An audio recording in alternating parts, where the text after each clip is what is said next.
Hi, I'm Candy Randolph, and today we're going to be talking about how to simplify your wardrobe in 10 steps. You know, as women in our 50s and 60s and beyond, you may have noticed that as the years have gone by, your shape has changed. Your body kind of has shifted, whether you want it to or not. And that can be in a little bit of a conflict with some of the things that we may have had in our closet for a long time.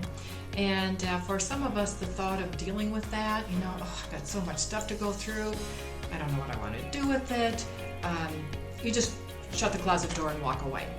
So I have for you a simple process. It really is not difficult. I've got options for you of how you want to go about organizing your wardrobe once you get it, just the way you want it. And the goal is this, to end up with clothes in your closet that you like, that you feel good in, and that you actually want to wear.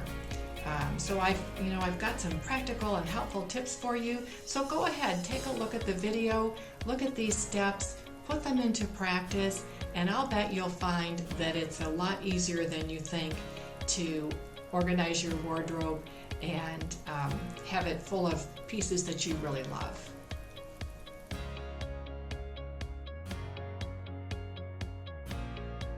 The first step actually does not involve stepping into your closet at all.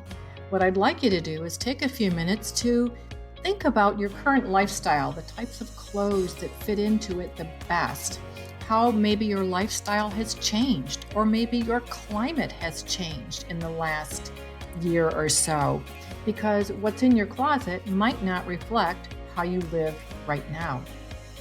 Ultimately, what matters most is that you have a clear picture of how you live now so that you can simplify your wardrobe in a way that makes sense and, most of all, makes you happy.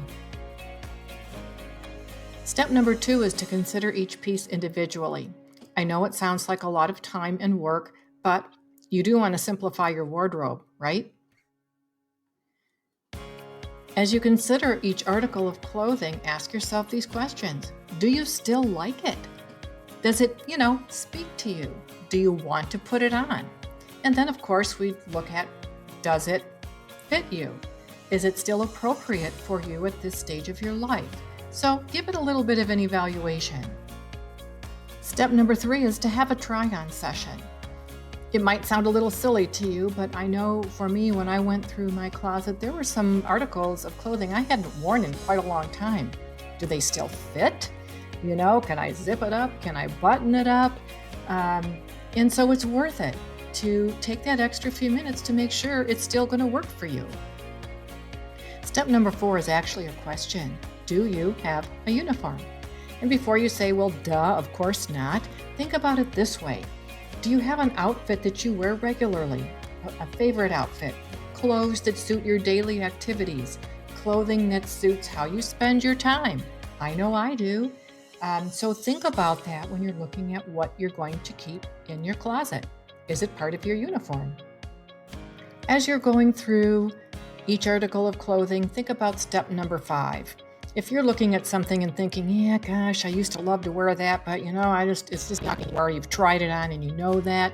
Unless you have a specific reason for keeping it, like it's going to motivate you to lose weight or inspire you to exercise, just let it go. It's probably just going to make you feel bad by looking at it. You also may find that you have a group of clothes that you're really not sure what to do about them. Do I want to keep them? Do I want to donate them? Give them away? If you're not sure, do this.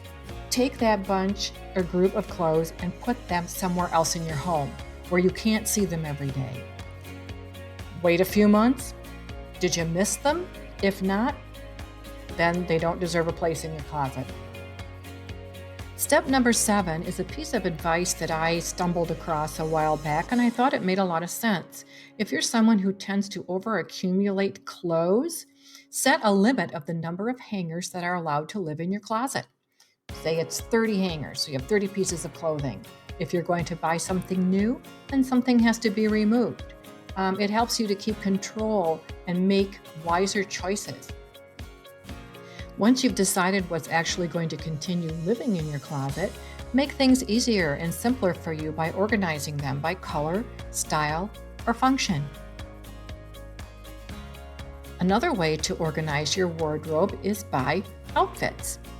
For example, you might decide to take 3 or 4 tops, whether they're sweaters or blazers or pullovers, that coordinate well with a particular pair of slacks or 2 pair, and hang those together.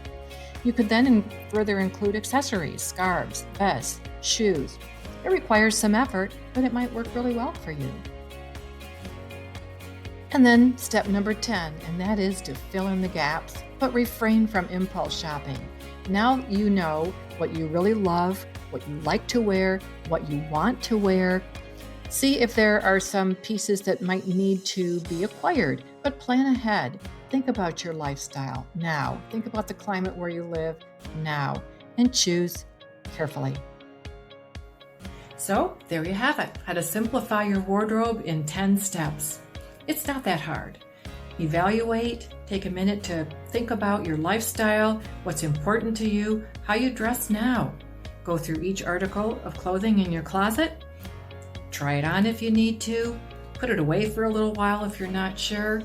But eventually, you'll end up with a closet that includes the clothes that you really love.